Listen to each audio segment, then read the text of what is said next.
is Jarrell Strong here with Indie Hoops Media. I'm here with Donell Cann, director of the Real Route 66 tournament. So how do you feel like the tournament been going so far this year? Oh, it's going great, Jarrell.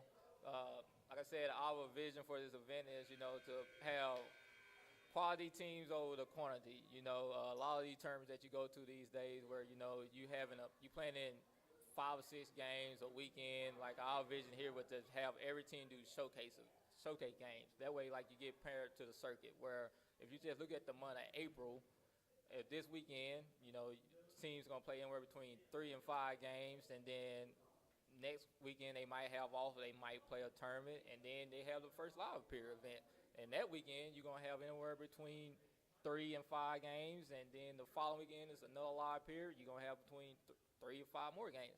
So you look at during the whole month of April, kids going to have over 20 games at minimal. Now, we always start looking at injuries and what the sport is doing, but our vision is to have a tournament where you get the quality games in, you get the work in that you need with the less number of games.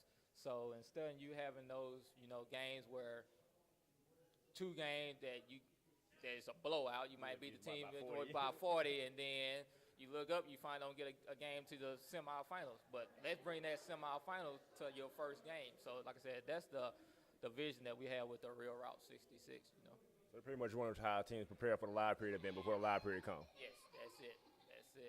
So like I said, we also branch into bring teams like the Oklahoma basketball community. We have to travel a lot to basically get those quality games that you need, play against those teams that you need to prepare your kids to to simulate the live period. Now, since we are in Tulsa, we are an essential location for everybody.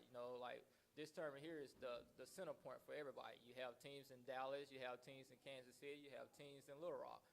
Teams in Little Rock might not want to go drive to Dallas, play against those teams. Teams in Kansas City might not want to drive to Dallas to play that team. Now we're in the neutral point, so now everybody can drive the same amount of distance and play against one another on a neutral field, and then it also give our kids the chance in the community to get that experience here in the hometown. How do you feel like Oklahoma basketball in the high school level compares to the rest of the country? Oklahoma basketball is up there with the other countries. Like I said, you just look at Trey Young, one of the top guards in the class of 2017. McDonald All-American. He's from the state of Oklahoma, but he was playing with a team out of Kansas. So now you got programs like Oklahoma Run PWP that is a top Under Armour program that will be showcasing the kids out of Oklahoma. You have Team Griffin also, which is a Nike team. So now we actually getting the kids the opportunity that you can play there. You don't have to leave the state. Now we have it here in the home state where you can get that same amount of exposure.